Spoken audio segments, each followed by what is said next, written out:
আজকে আপনাদের সাথে শেয়ার করব গরম গরম ফুলকো চিকেন বন। এটা আমি বাসায় তৈরি করেছিলাম আর খেতে অসম্ভব মজা ছিল। তো চলুন কিভাবে তৈরি করেছি সেটাই আপনাদের দেখাই।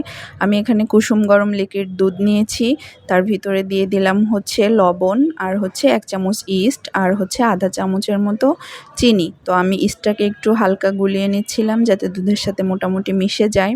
তারপর হচ্ছে আমরা যে আটাটা দিয়ে রুটি তৈরি করি আমি সেটাই পরিমাণ মতো দিয়ে নিচ্ছিলাম। দিয়ে রুটি করার মতো যে ডোটা আমি করে নিয়েছি, দেখতে পাচ্ছেন আমি আধা ঘন্টা মতো রেস্টে রেখেছিলাম।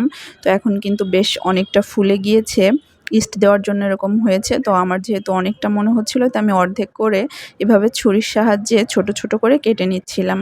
আপনারা চাইলে হাতের সাহায্যে ওটা করতে পারেন, তবে আমার মনে হচ্ছে ছুরির সাহায্যে করলে বেশি ভালো হবে। তো এরপর হচ্ছে আমরা যেভাবে রুটি করি এইভাবে ডোটাকে একটু গোল গোল করে জাস্ট একটুখানি আমি বেলে নিব, অর্থাৎ লুচি যতটুকু হয় সেরকম সাইজের। তো এরপর বেলে নেওয়ার পর হচ্ছে আমি চিকেনটা দিয়ে দিব।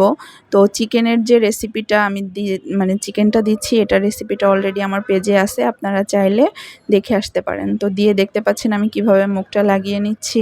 তো লাগিয়ে নিয়ে গোল করে দিলাম। এভাবে করে আমি একসাথে কয়েকটা বানিয়ে নিব।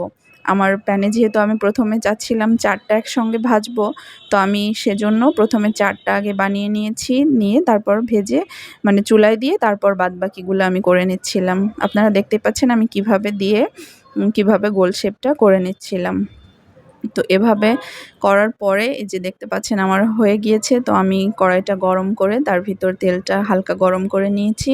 এটার ভিতরে আমি একে একে 4টা ছেড়ে দিয়েছি। তো মনে হচ্ছিল আমার কিছুক্ষণ পরেই যে নিচের পাশটা হয়ে গিয়েছে। এটা কিন্তু একটু লো মিডিয়াম আঁচে ভাজতে হবে, না হলে কিন্তু উপরে পুড়ে যাবে, ভিতরে হবে না। দেখতে পাচ্ছেন অপোজিট সাইডটা কিন্তু মানে খুব সুন্দর একটা কালার চলে এসেছে, একদম অথেন্টিক যে কালারটা হয় আর কি চিকেন বনের সেটা। তো আমি এভাবে করে এপাশ ওপাশ করে ভেজে নিচ্ছিলাম। তো এটা আমার ভাজা হয়ে গিয়েছে। এরপর এগুলো তুলে নিব, নিয়ে আবার নতুন করে যেগুলা বানিয়েছি আমি সেগুলা আবার কড়াইয়ে দিয়ে নিব। তো দেখতে পাচ্ছেন বেশ অনেকটা ফুলে গিয়েছে এবং অনেকটা ফুলকো হয়েছে, আর খেতেও খুব ভালো ছিল। আর বাচ্চারাও কিন্তু এটা খেতে ভীষণ পছন্দ করে। আপনারা চাইলে যে কোনো সময় সন্ধ্যার নাস্তায় এটা তৈরি করতে পারেন। আর আমি কিন্তু এটা দিয়ে ভিতরে চিকেন ছাড়াও করেছিলাম আমার ছোট বাচ্চার জন্য। ধন্যবাদ।